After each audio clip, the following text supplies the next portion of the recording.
हरे कृष्ण।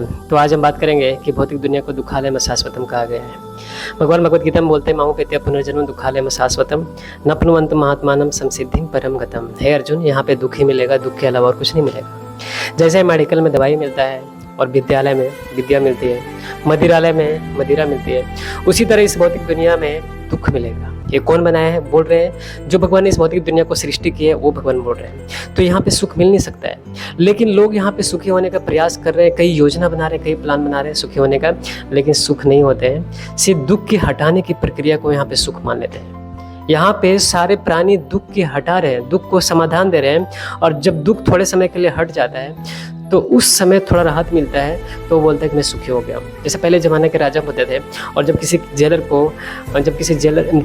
कैदी को दुख देना होता था तो एक समुद्र के टापू में लेके जाते थे, और समुद्र के टापू में लेके जाते थे तो वहाँ पे बहुत ही पानी के नीचे डुबाया जाता था, और जब पानी के नीचे डुबाया जाता था तो उनको दम घुटता था, इतना दम घुटता था, और जब मरने वाला होता था तो उसको जेलर ऊपर उठाते थे कैदी को, और जब ऊपर उठता था तो थोड़ा सांस लेता था गहरी, और जब सांस लेता था तो वो सोचता था कि मैं सुखी हो गया हूँ। फिर पुनः डुबाया जाता था। ऐसे कई प्रक्रिया करता था, कई बार उसको डुबाना, फिर ऊपर उठाना।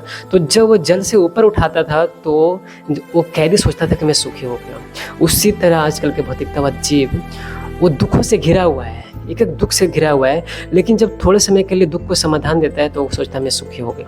कभी सर दर्द होता है तो सर दर्द ठीक करता है, तो पेट दर्द होता है तो कभी बेटे का समस्या, कभी बेटी का समस्या, बेटी का शादी करता है तो थोड़ा टेंशन खत्म होता है तो बेटे का नौकरी का चिंता, किसी को पुत्र नहीं हो रहा है तो पुत्र का चिंता, और किसी को पुत्री नहीं हो रहा है तो उसका चिंता। घर बनाना है, कभी अड़ोस से, कभी पड़ोस से, चारों तरफ से दुखों से घिरा हुआ है, और एक एक दुख को समाधान देते जाता है, और एक एक दुखों की समस्या को समाधान देते जाता है, और थोड़े समय के लिए उसको सुख मिलता है तो बोलता है मैं सुखी हो गया।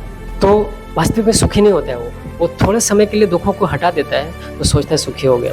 जैसे बुखार लग गया तो आप टेबलेट खा लिए, तो टेबलेट खा जाने के बाद वो बुखार कम हो जाता है तो एक व्यक्ति सोचता है मैं सुखी हो गया हूँ, लेकिन पुनः बुखार आएगा, फिर से बुखार आएगा। यहाँ पे कोई नहीं कह सकता कि मैं दोबारा बीमार नहीं पड़ूंगा, या कोई नहीं कह सकता कि यहाँ पे मरूंगा नहीं।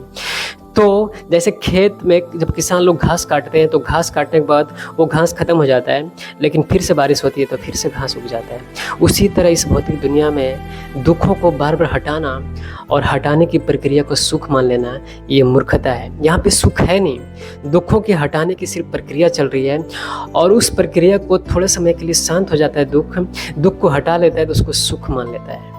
अगर वास्तविक सुख चाहिए तो आपको वैकुंठ जाना पड़ेगा, जहाँ पे कोई कुंठ नहीं है, और एक जीव का वास्तविक घर है, वहाँ पे वास्तविक हमारे परमपिता हैं, वहीं पे एक जीव शाश्वत सुख प्राप्त कर सकता है। Thank you very much.